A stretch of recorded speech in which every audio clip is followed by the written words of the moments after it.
UrbanGrindTV. 20 seasons, 10 years. Yep. On Urban Grind Radio. Yo, what up? It's your boy P1, Urban Grind Radio. You still tuned in, and we are back. I got my co-host with me. Of course, you already know it's your girl, Miranda Ryte. I'm still here. You still here? I'm still here for right now. Where you was You going? ain't ready You was gonna go yet. somewhere? Oh, we ain't ready yet. Not yet. Not yet. We got a very special guest with us We today. So you gonna introduce her? I know you like to do it for the ladies. Well, I can. Yeah, you be at you on TV sometime. Right, you're right. You absolutely right. So, well, our next guest is a friend of mine, known her a very long time. Super dope host. Met her doing the hosting Block Club, host, author, fitness instructor. What else? Like, you do a lot. So let the people know who you are. I'll let you say your name. What's up, y'all? It's Shartia Divine. As mentioned before, I'm a published author, a motivational speaker, fitness instructor, and I also am an educator. So I'm in the classroom right now online. So I think that's something people don't know. And I do a few things. Real estate agent. It's a lot. Oh, you just out here working, expanding in the pandemic. What is it? So our word of the day is expansion. So what does that mean to you during this time? Sound like you've expanded your brand into a lot of different things. I have. Number one, I'm going to be honest. I had to rely on God to figure out how to expand, because when you do have so many gifts and skills, I'm grateful for them, but sometimes you don't know which way to go with them. Sometimes it's just so much that you want to do. And so expansion for me this time meant to give back. I have a degree in education, and so I had to fall back on that master's and go ahead and get back in the classroom to inspire some of the youth, because they're struggling, people not really understanding what they're going through online. And so that real estate has been expanding, and I'm working on book 2. So, of course, emceeing has slowed down because of the pandemic, so that's when some of the other things were able to go ahead and flourish. So I'm grateful for that. So how do you manage your time to do Because it's a lot, right? Yeah, Yeah, that's crazy. Is it all at the same time, or is it like, today I'm gonna do this and tomorrow I gotta grind on this? Because I think it's a lot of people with that struggle. You know what I'm saying? Yeah. Multi-talented and want to do more things, but just don't know how to do more things. So how do you do it? Yeah. Okay, so real estate kind of has a time of its own. I usually do that at night. I'll stay up late at night and schedule all of my clients for their visits, and we'll go see things. I can do everything online as far as writing contracts, sending off emails to attorneys and stuff like that. So that I can do like after hours. So that's what I do. And then when I have to visit, I just wait till after 5, and I do between 5 and 7, like 3 days a week. Education, that's 8 to 3 online, period. I can't do anything about that. I'm with my babies at that time. When it comes to the fitness portion, I don't charge people right now in the pandemic. I haven't been charging. So when I decide to go live and do fitness, I do dance fitness. So there was someone in here today. I'm going to need some of his music so I can get down. But I just go live and I let people know I'm going to do it. So whenever I'm in the mood, I try to do it like twice a month. So that one I just kind of sneak in. And I write, I keep my notepad near my bed or my voice memo open on my phone, and then I just record whenever I feel it and when I feel inspired. So I'm putting the book together in that manner. Nice. Yeah. She spoke about being, you teach. Yes. You teach kids. Right now, in today's world has been definitely a transition for the students. I feel as it's a disadvantage with this online schooling, and you being a teacher. How are you looking at it?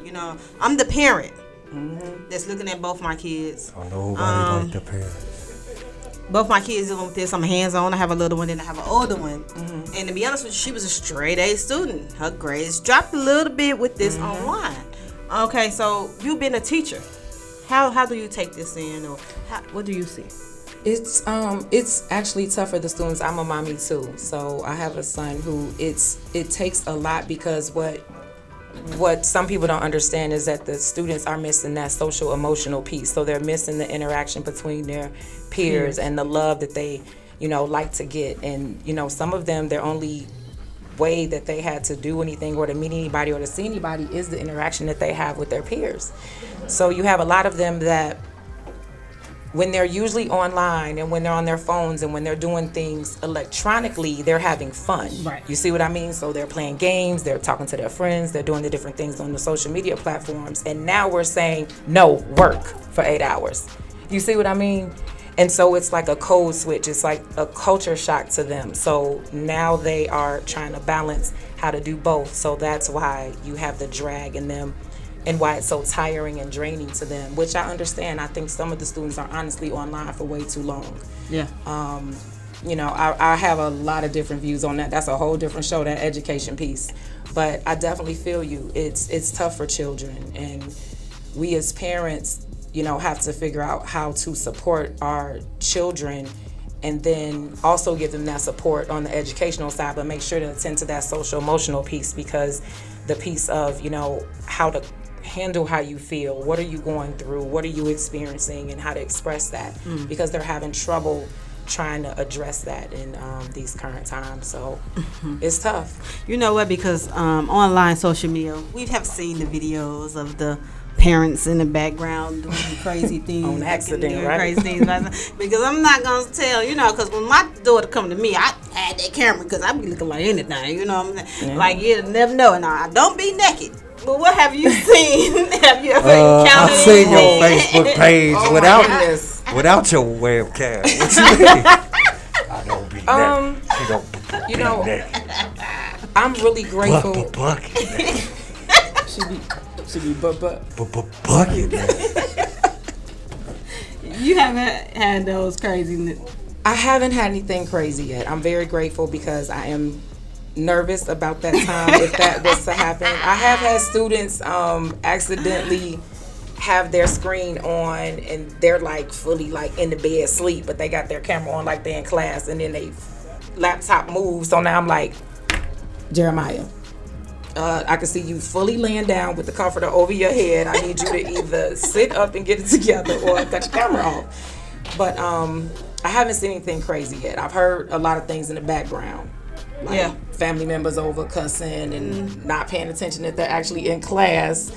So, but I have a good group. My freshman babies are awesome. And the part that I love about my job is that the particular position that I have aligns with my goals and dreams in life. So I'm the freshman seminar coach. So I get to figure out how they're doing during the day. I get to do a temperature check. I get to see what's going on with them. I get to, inspire them when they say they're having a rough day. I can refer them to a counselor. They can talk to me. So I'm just really grateful to be in that position, to be able to be there. And I got to loop with them because I was with them in 8th grade last year. So okay. Yeah, it's so kind of special. Seeing the progression now. Yeah. So let's talk about you being an author here. You brought a copy of your book. I did. So tell us about the book. What's the title? It's my baby.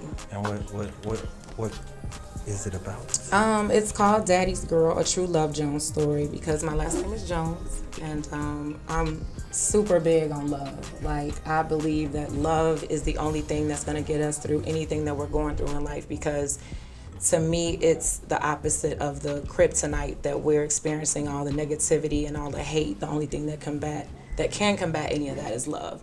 So I've always been a big believer on love. That's why my logo is the Love Jones Alliance. So all of my entities will fall under that. But Daddy's Girl, a True Love Jones story is really a story about my life. I grew up in a predominantly Caucasian city after my parents divorced. And so the relationship with my father wasn't what I would have wanted.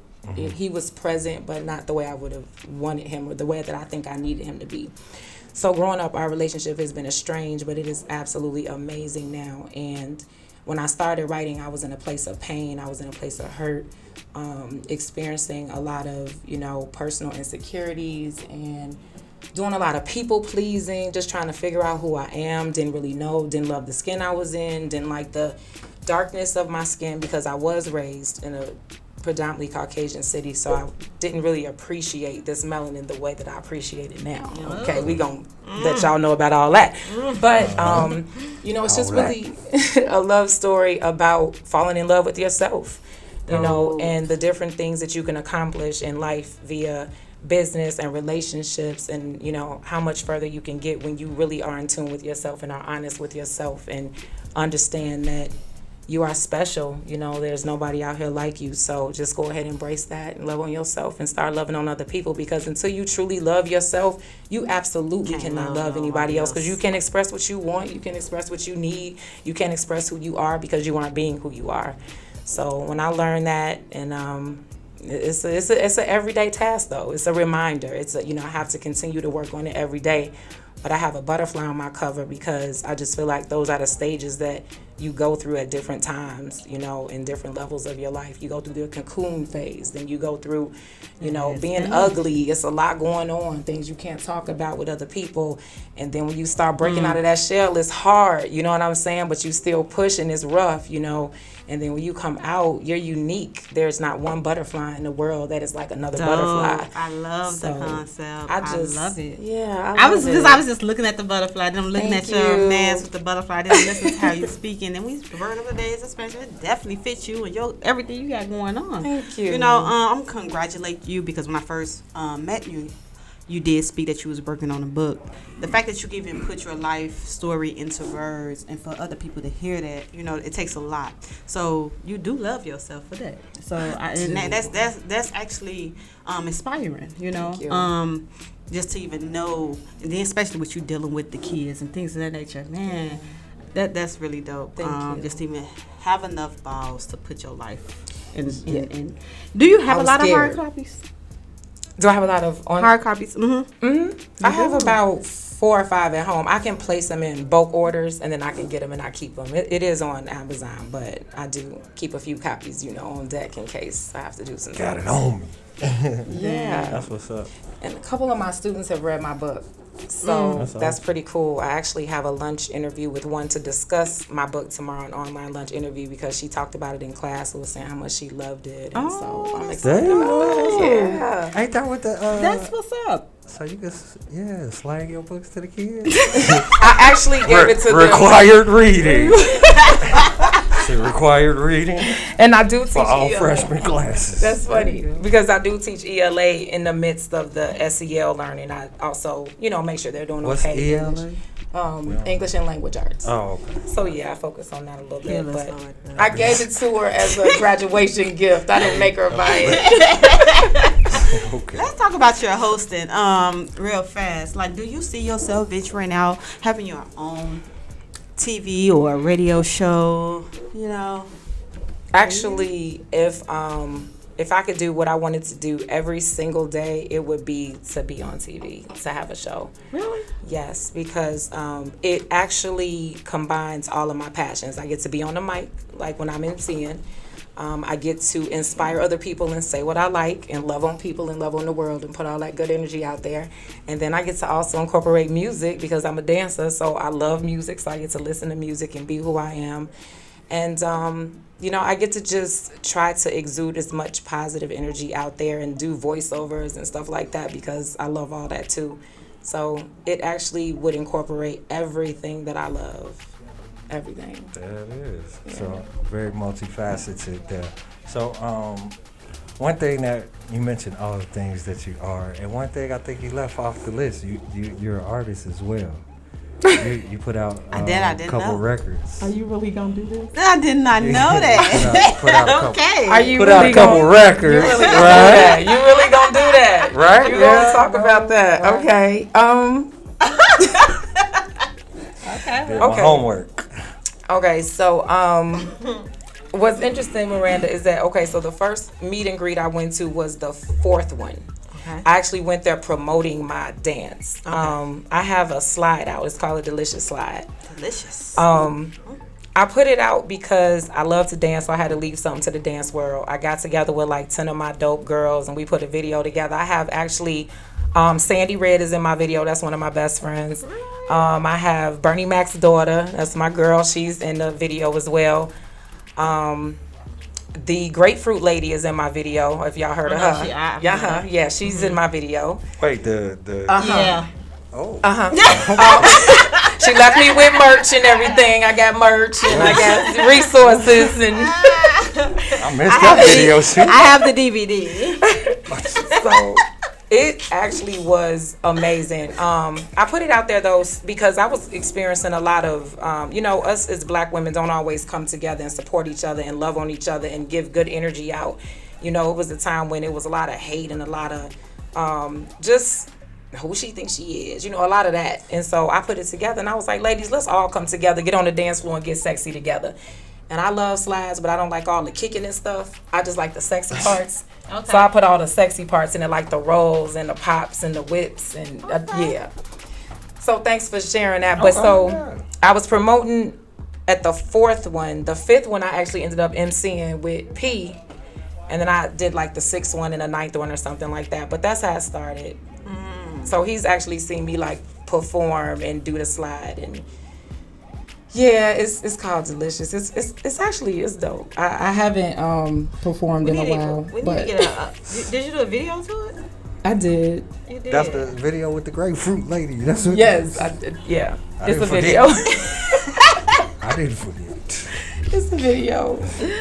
That's part of the slide. I could have said if I knew you was gonna do that. That's a slide. I just. People have questions. I just asked the questions the question that the people think about. What was the question? We're not talking about slide the grapefruit, okay? She was sliding this. She was in there for a cameo because it was a club scene, so she was in there for the cameo. Well, tell the people where we can follow you. Oh my God! Play your song. Yeah, we're gonna play your song. You're gonna play it? Oh, good. Okay. You sound like sick with it right now. I'm Shartia Divine. You can find me at SHARTIA Divine, DIVINE on Instagram, Facebook, and Twitter. Okay. And my website is www.shartiadivine.com. My personal Facebook page for like daily inspiration, laughs, joy, just kind of to be a part of my life is Shartia Marie, my middle name. So. Dig that. That's me. All right. Well, and maybe we'll have you come back and host some segments for us and show off your skills. I would love that. I love hosting. That's how I met Miranda. I was guest co-hosting on Raw TV. Okay. Yep. All right. There it is. Well, make sure y'all follow Miss Shartia Divine and let's get into this delicious slide on Urban Grind Radio. We'll be back. Hey, what's up? It's your girl, Shartia Divine. I want you to tune in like everybody else to Urban Grind Radio.